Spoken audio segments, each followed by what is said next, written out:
जय गुरु जी, शुक्राना गुरु जी, अनंतम अनंतम शुक्राना गुरु जी। सारी संगत को जय गुरु जी। संगत जी, आज हम उत्तराखंड देहरादून से मानी आंटी का सत्संग सुनेंगे। आइए सुनते हैं आंटी जी का सत्संग। जय गुरु जी, शुक्राना गुरु जी। यह मेरा 7वां सत्संग है। मैं 2023 से सावन के में गुरु जी से जुड़ी हूँ। मैं अपनी बहन जो लुधियाना रहती है, उन्होंने मुझे गुरु जी के बारे में बताया था। तब मैं उनके सत्संग सुनते सुनते गुरु जी से जुड़ गई। मैं मंत्र जाप से ये सत्संग शुरू करती हूँ। ओम नमः शिवाय, शिव जी सदा सहाय। ओम नमः शिवाय, गुरु जी सदा सहाय। जय गुरु जी, शुक्राना गुरु जी। गुरु जी के सत्संग तो अनगिनत हैं, जो हर पल होते ही रहते हैं, रोज ही होते हैं।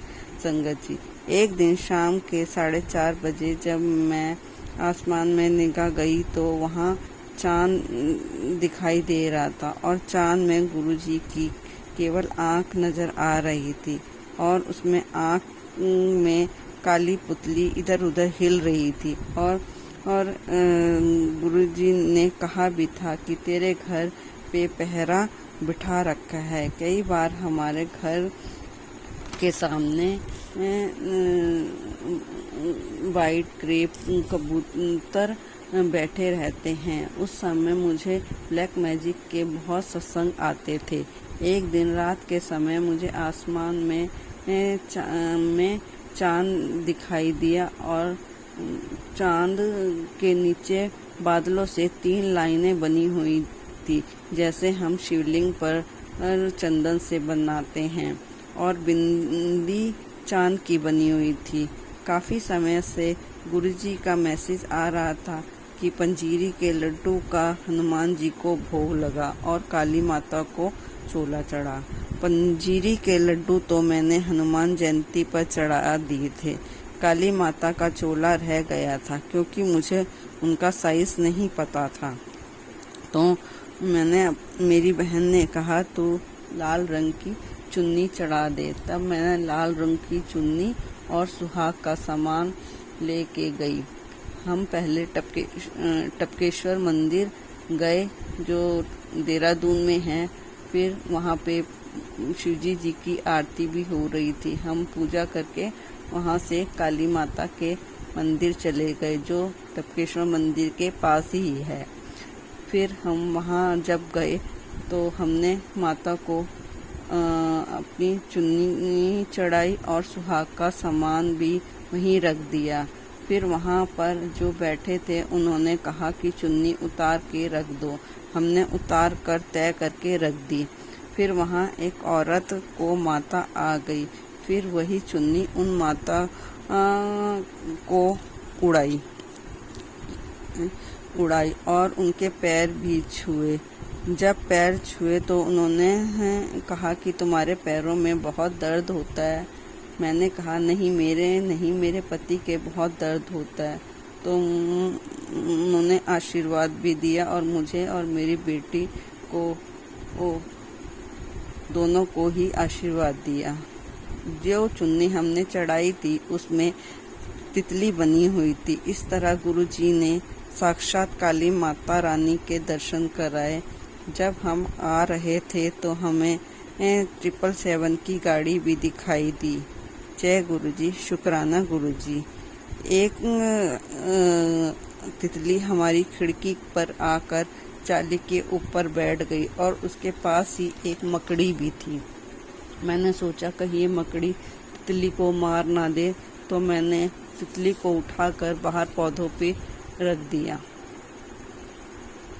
कुछ दिन बाद मेरे फोन में सत्संग में आया कि बिल्कुल यही सत्संग आया कि मैंने भी एक तितली के पास मकड़ी थी तो मैंने उसे बाहर बिठा दिया था। हमारे यहाँ खड़े पत्ते का पौधा है, उस पर बटरफ्लाई ब्लैक कलर की अंडे दे जाती है। तो और वो अंडे छोटे राई के दाने के बराबर होते हैं, ग्रीन कलर के। जब उसमें से बच्चे निकले तो वो थोड़े बड़े हो गए और उसने चिड़िया उठा के ले गई। जब दोबारा अंडे दिए तो उसके बच्चे थोड़े बड़े हुए तो मेरी बेटी ने उन तितली के बच्चों को डब्बे में रखकर उसमें कड़ी पत्ते के पत्ते डाल दिए ताकि वो उन्हें खा ले। पर जब वह थोड़े बड़े हुए तो डब्बे से निकलकर बाहर पता नहीं कहाँ चले गए। गुरुजी हमें माफ़ करना। जय गुरुजी। शुक्राना गुरुजी। गर्मियों के समय हमारी रसोई में बहुत कॉकरोच हो जाते हैं, पर मैं दवाई डालकर उन्हें मारना नहीं चाहती थी क्योंकि ये उनके अंदर बच्चे भी होते थे। मैं यह पाप नहीं करना चाहती थी कि उन्हें मार दूं।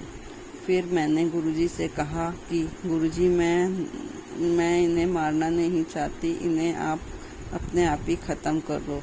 तब से बहुत ही कम कॉकरोच नज़र आते हैं। जय गुरुजी। शुक्राना गुरुजी कि मुझे पाप करने से बचाया। बहुत समय से मैसेज आ रहा था कि मंदिर से खंडित मूर्तियाँ हटा ले, पर माता की मूर्ति इतनी प्यारी लगती थी कि उन्हें हटाने का मन ही नहीं करता था। एक दिन पूजा करते करते मैं उन्हें देखकर बहुत रोई। वो मूर्ति का मुकुट टूट गया था और शिव परिवार में गणेश जी की सूंड और पेट काला पड़ गया था। फिर मेरी बेटी को भी मैसेज आ रहा था, मैं माता रानी के साथ तुम्हारे घर आऊँगा। फिर मैं और मेरी बेटी बाजार गए और शिव परिवार और माता रानी की मूर्ति लेके आए। शिव परिवार की मूर्ति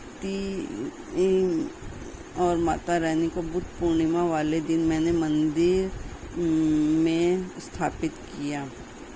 उसमें सालेग्राम भी खंडित थे, वो मैं बाद में लेके आई। पूजा करके खीर का भोग भी लगाया क्योंकि खीर का मैसेज भी मुझे आ रहा था कि चुटकी भर हल्दी डालकर खीर बना। इस तरह गुरुजी माता रानी के साथ हमारे घर आए। जब पहले वाली मूर्ति माता की हटाने की बात आई तो मैं पूजा करते करते बहुत रोई। पता नहीं कौन से हमारे घर से जा रहा है। मेरी बेटी ने भी माता रानी की चुन्नी हटाई तो उसे भी करंट जैसा झटका लगा। नई मूर्तियों में माता रानी और गौरा माता की ड्रेस बिल्कुल एक जैसी थी, जैसे दो बहनें ने एक जैसे कपड़े पहन रखे हों। इस तरह सत्संग तो और भी हैं, पर सत्संग बहुत बड़ा हो जाएगा। अगर गुरुजी और संगत जी सत्संग में मेरे से कोई गलती हो गई हो तो मुझे माफ़ करना। संगत जी, हम अपने माता पिता को भी इतना नहीं बताते जितना हम गुरुजी को बताते हैं। एक उम्र के बाद हम अपनी दुख तकलीफ़ अपने माँ बाप को भी नहीं बताते क्योंकि अब कुछ हो भी नहीं सकता। पर गुरुजी को तो बिना बताए ही अपनी बेटियों के पल पल की खबर रहती है। ऐसे गुरुजी को हर पल का अनंतम शुक्राना। अब मैं अपनी वाणी को विराम देती हूँ और मंत्र जाप के साथ यह सत्संग समाप्त करती हूँ। ओम नमः शिवाय। शिवजी सदा सहाय। ओम नमः शिवाय। गुरुजी सदा सहाय। जय गुरुजी। शुक्राना गुरुजी।